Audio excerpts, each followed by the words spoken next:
Hi everyone, my name's Jen, and some of you might know me as the Verge PDC course coordinator. I see a lot of students come through the door every year, and it's such a pleasure to guide these students through their permaculture design certification. I just wanted to make a quick introduction video to this video that you're about to see. There wasn't too much context of this actual video, so an introduction might be helpful. So the video you're about to see is actually a video that I took a couple of years ago, around the same time as it is now, so middle of December. And this was a video that I took almost on the first day that I was really testing out the solar access and the solar angles of our home post-design. So I had spent a lot of time doing drawings and designs, knowing that passive solar heating or passive home design was an aspect that was incredibly important for my husband and I in our home. So I had done all the work, just on paper and on the computer, and we have no experience in construction. We are not builders, we are not contractors, we do not build passive homes by any means, but we knew that this was an important element that we wanted in our home.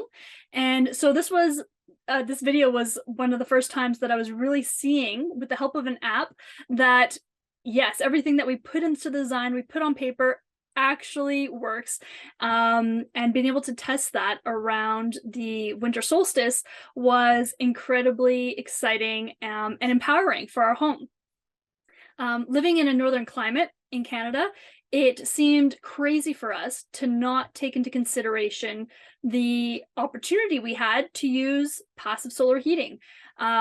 It's actually amazing how many homes in North America, especially in Canada, do not consider the orientation towards the sun. I actually went to school for architecture, and this was never brought up. Something that, looking back on now, I can't believe that this wasn't discussed. We, of course, did talk about how important light is in buildings, but it was never really discussed that you could save a tremendous amount on your heating bill, or just the ambient lighting that you can have by making sure that most of our residential homes are oriented to south. And so we knew that that was important for us. We wanted to include that in the design and build of our home, even though we had no experience.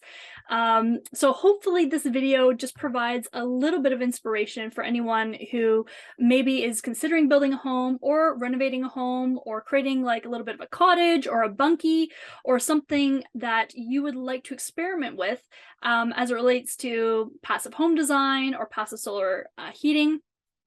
This was our first time doing it, and we are so pleased with the results. We can definitely say that throughout the winter time, there's a large chunk of our heating that does come from access towards the south, and our solar accessing the interior of our home, and providing also illumination throughout the entire house. We rarely have to turn on lights when the sun is up. And so we save a ton on electricity that way, and we save a ton on heating as well. Just feeling that warm sun come in the middle of winter time is just fantastic. So hopefully this is an insightful little video that I did at the time of early on in our construction. And just letting you know that the app that I'm using in this video is called Sunseeker. Now, there's folks that use Surveyor, but Sunseeker is very similar. This is an app that we actually recommend to a lot of our PDC students in the course to use for acreage design or, front or backyard design, but also you can see it's useful in home design as well. So I'm hopeful that this video is of interest and can show that even if you have no experience, you can start to make slow and smart steps towards building a resilient home for a northern climate. Here is a quick augmented reality visual of the design of our passive solar home. So we are first-time builders. We are not experts in passive home design or passive solar home design in any way, but this is just a great example that with a little bit of research, we can effectively start to make positive changes to the architecture of our homes. And this can be done, and this is beneficial in any part of the world. We live in a very cold northern climate in Canada. It's -30 today, -30 Celsius.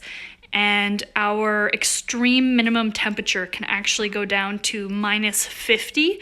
We don't see that often, but it is possible. -40 is certainly something that we get for a couple of weeks every year, if not a few more than a couple of weeks a year.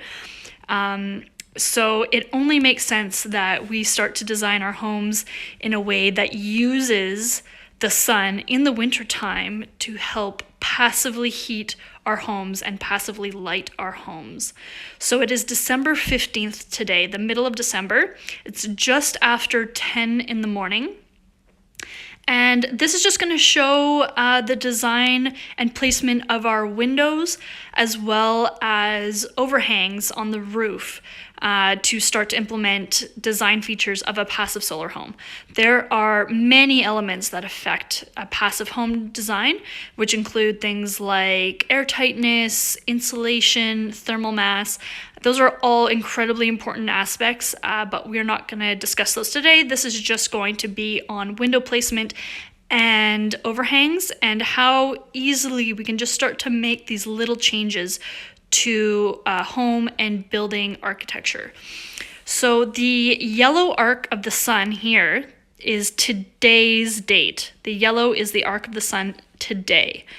The blue, slightly turquoise line that's just below the yellow line is the arc of the winter solstice. So you can see just how similar the arc of today's sun and the arc of the winter solstice sun is. And at the winter solstice is December 21st, and that is when, in the northern hemisphere, when the sun is the lowest in the sky. It's the darkest day of the year. So it only makes sense, again, that we use the sun to passively light our home and passively heat it. It's there, there's energy every day that shines, and unfortunately, most of the architecture in Canada and the world, but definitely Canada, does not even consider that and does not make use of the energy that the sun is putting off. So here we are in our main space. This is the main big window in our kitchen and our living room space. So let's just follow the arc of the sun here. So where the target is placed and where the sun is right now, so just after 10 a.m. in the middle of December. And you can see that at all times throughout the day, the sun is entering the space. So it is always entering the window here. At no point in the middle of the winter and at the winter solstice is the sun being blocked from entering the space. And that is exactly what we want. But in comparison, if we look way up here for a second, this red arc is the arc of the summer solstice. So that's June 20th, and that is when the sun is highest in the sky.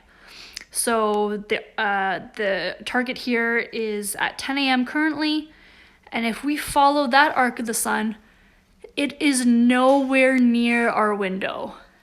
And that's just me standing in the middle of our main space here. So as I would be standing making food or just standing at the counter working, that is what the arc of that sun would look like in the middle of the summer. Now, obviously, the sun isn't only shining at this elevation, the elevation of my eyes as I'm standing here. So let's look at, I'll crouch down here at the bottom of the window. So this is our big main window here. I'm at the bottom of the window where the sun obviously would still be penetrating the space, but this will help you see the importance of overhangs. So I'll try to show here, this is the edge of our window. This section, this white section that I'm pointing to, is our roof overhang. So again, that red line is the summer solstice line, and you can see that without that overhang, the target is at 12 noon right now. The sun would have just started to enter the space. But with that overhang, we're basically blocking the sun from entering the home during the hottest time of the year and of the hottest time of the day. So standing here normally in the space, nowhere near the window, and even crouching down here, that overhang is protecting the space from overheating in the summer. We don't want the sun in the space in the summer, but we do want the sun in the space in the winter. All right, here's a bit of a different view. From a design perspective, this is just a really simple early sketch of our home design. You can see there's just not very much detail here, and part of our design has changed significantly since this. But this will just give you an idea as to what we considered when we were looking at window placement and orientation of our home. So you can see it's just a shell here. You know, there's no detail shown on the inside, but what we wanted to make sure that we took into consideration were our summer and winter sun angles. So specifically the sun angles at the summer solstice and the sun angle at the winter solstice. So you can just look this up online. You can Google this, you know, summer or winter solstice sun angle for your city or your region, and that information should come up. You can also use the app that I use in the augmented reality video, Sun Seeker or Sun Surveyor, and you can get your solar declination for your area in that app as well. So it's quite easy to find. You know, likely a piece of information that maybe you've never learned about before for your area. It can be very helpful for a lot of reasons, you know, in your acreage or your property design, but also of course for passive solar heating. So in the area where we are, the summer sun angle, which is the summer solstice angle, is when the sun is highest in the sky. So this angle is the steepest angle the sun will ever be in that area. So for us, this was 64.8 degrees. And our winter solstice angle is the lowest or the shallowest angle the sun will ever be in that area. So for this area, it was 18 degrees. So it's quite a significant jump from 18 degrees to 64.8 degrees. And this will change for all over the world, depending on where you are in the northern or the southern hemisphere, how close you are to the equator. This solar declination is really dependent on where you're located. So throughout the year, the sun will move throughout the sky from the steepness of the summer solstice angle to the shallowness of the winter solstice angle. So you can see when we were looking, just starting to look at the design of our home, we made sure to plan that most of our windows would be on the south side of our home. And in the augmented reality video, as that is a part of this video, you'll see that this what I've drawn here is just that main window of our main space. That's the primary large window that illuminates our main living area. But we of course have other south-facing windows in the home in addition to that main window. And we also have windows on the north, west, and east sides of our home.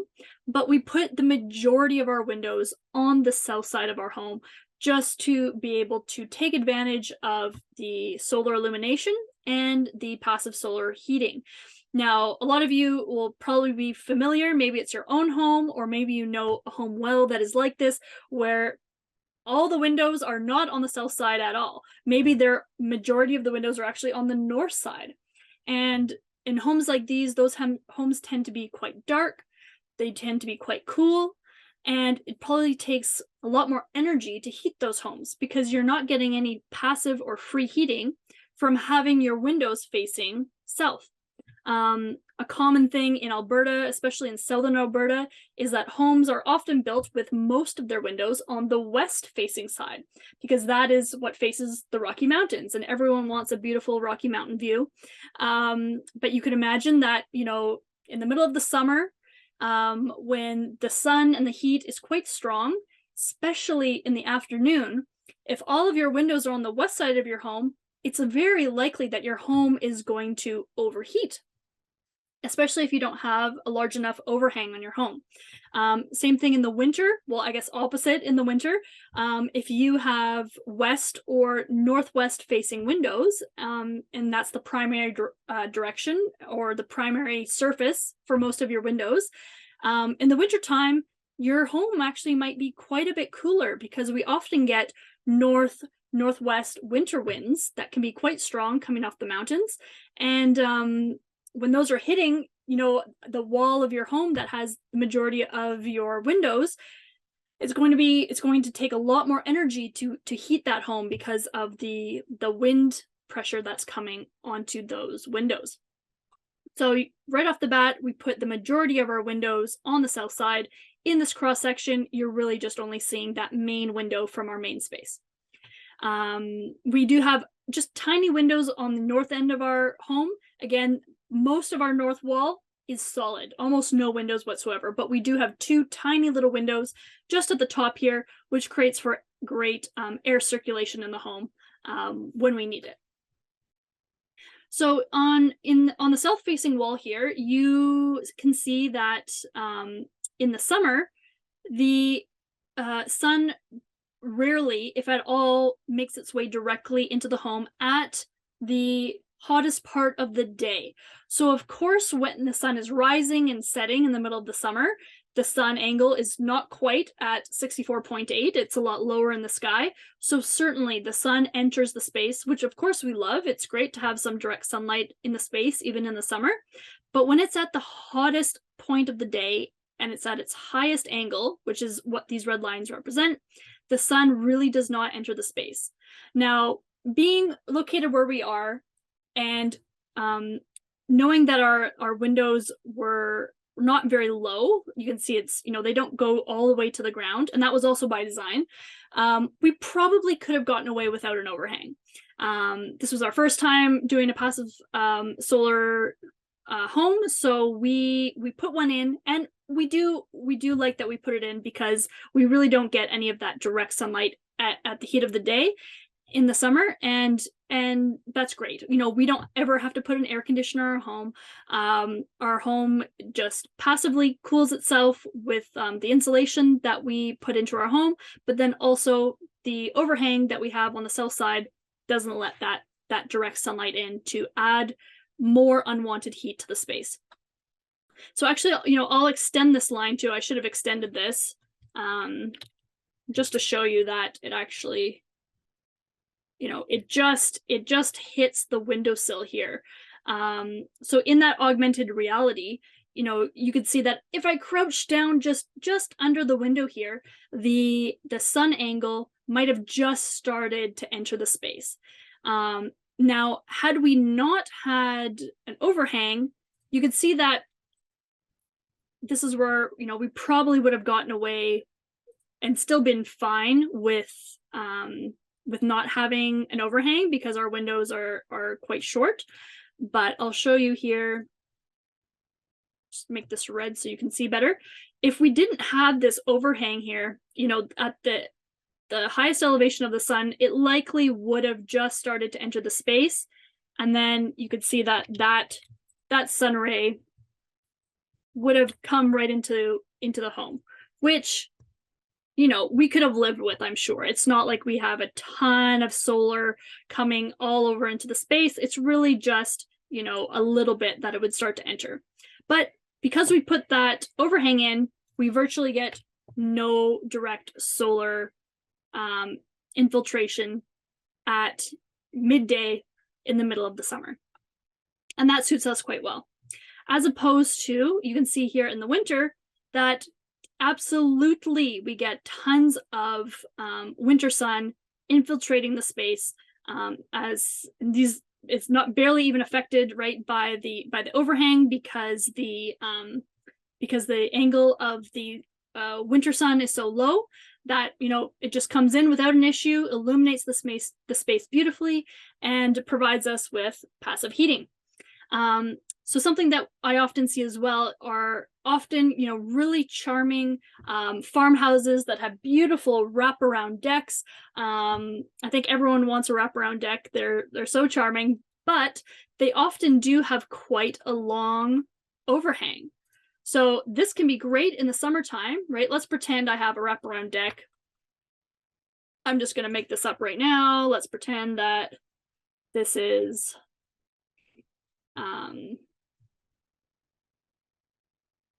my little porch here.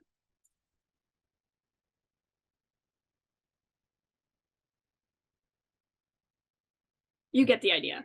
This is the home. This is the covered porch. So you can see in the summer, you're winning. Absolutely. There's no chance that summer sun at the highest angle is getting into your home because it has such a long overhang.